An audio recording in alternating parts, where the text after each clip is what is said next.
কোনো গায়ের জোর নয়, কোনো ধরনের মারামারি নয়, কোনো ধরনের অ্যারেস্ট নয়, কোনো ধরনের আইনি প্রয়োগ নয়। আমরা মানুষকে বুঝিয়ে অনেক কিছু করতে পারি। আজকে আমি মনে করছি যেভাবে বন্দরের কাছ থেকে কোনো আইন টাইন প্রয়োগ না করে আমি যেমন এইসব ৬২ কোটি টাকা যেটা স্বাধীনতা উত্তরতেও পারিনি, শুধুমাত্র আমার যৌক্তিকতা দিয়ে আমি মিনিস্ট্রিতে বোঝাতে পেরেছি, বন্দরের চেয়ারম্যান বোঝাতে পেরেছি আমাদের যে যৌক্তিকতা।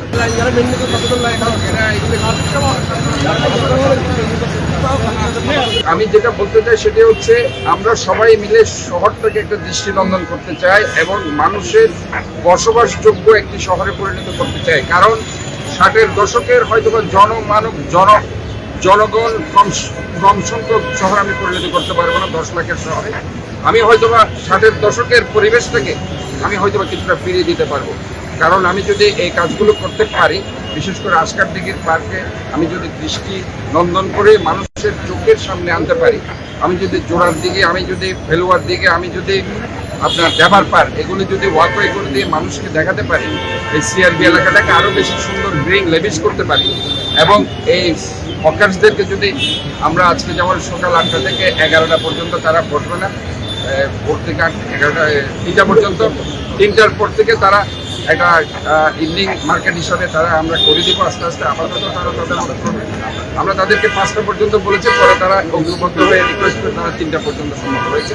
তো যাই হোক, এই জন্য আমি বলছি আপাতত তারা ৩টা থেকে বসলেও আমরা দুটো জায়গার কথা বলছি। একটা হচ্ছে জোর হকার্স মার্কেটকে আপনার বহুতল ভবন করা, আরেকটা হচ্ছে এই রেলওয়ে স্টেশনের যেখানে মাদক ব্যবসায়ীরা তাদের এখানে মাদকাসক্তি লোকজনকে এখানে জড়ো করে শহরটাকে একটা মাদকাসক্তির শহর হিসাবে পরিণত করছে এবং এখানে দুর্নীতি সন্ত্রাসীদের অভয়ারণ্যে পরিণত করছে।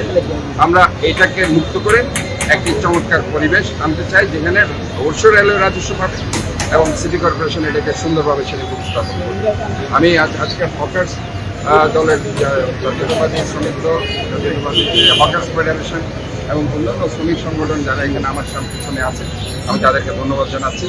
কোনো গায়ের জোর নয়, কোনো ধরনের মারামারি নয়, কোনো ধরনের অ্যারেস্ট নয়, কোনো ধরনের আইনি প্রয়োগ নয়। আমরা মানুষকে বুঝিয়ে অনেক কিছু করতে পারি। আজকে এই যে একটা পরিবেশ আমরা তৈরি করেছি সিটি কর্পোরেশনের পক্ষ থেকে, যে মেয়র হিসাবে, জনগণের সেবক হিসাবে, সেটা আমি মনে করছি যেভাবে বন্দরের কাছ থেকে কোনো আইন টাইন প্রয়োগ না করে আমি যেমন এইসব ৬২ কোটি টাকা যেটা স্বাধীনতা উত্তরতেও পারিনি, শুধুমাত্র আমার যৌক্তিকতা দিয়ে আমি মিনিস্ট্রিতে বোঝাতে পেরেছি, বন্দরের চেয়ারম্যান বোঝাতে পেরেছি আমাদের যে যৌক্তিকতা, কোন জায়গায় আমার টাকাটা দরকার এবং কী কেন আমি টাকাটা পাই, দিস ইজ মাই রাইট।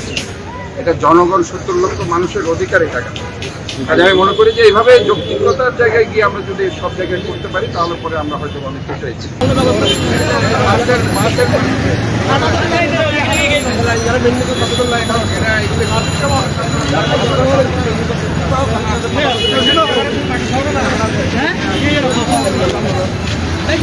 আমরা একটা জোন শুরু করেছি। আমরা এই যেহেতু এই এলাকাটা সবচেয়ে বেশি আপনার যানজটপূর্ণ থাকে, মানুষ এখানে সবসময় আসে বিভিন্ন সওদা করার জন্য, যেটা এখানে নিউ মার্কেট আছে, রিয়াজউদ্দিন বাজার আছে, এখানে জৌরকান মার্কেট আছে, এখানে বিভিন্ন মার্কেট আছে, যার কারণে এটাকে আমরা প্রথমে টার্গেট করেছি। আমরা এরপরে ইতিমধ্যে চকবাজার এলাকা আপনারা জানেন, আমরা সেখানে যারা বাজার করতে তাদের কমিয়ে দিয়ে পুনর্বাসন করে দিয়েছি চকবাজার এলাকায়।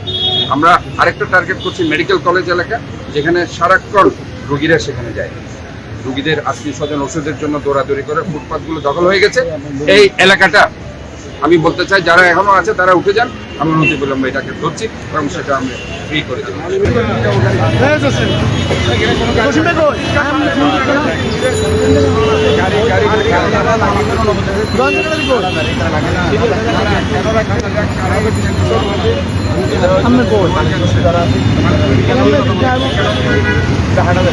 অনুমতি দেওয়ার সুযোগ নেই, কোনো গাড়ি রাখার সুযোগ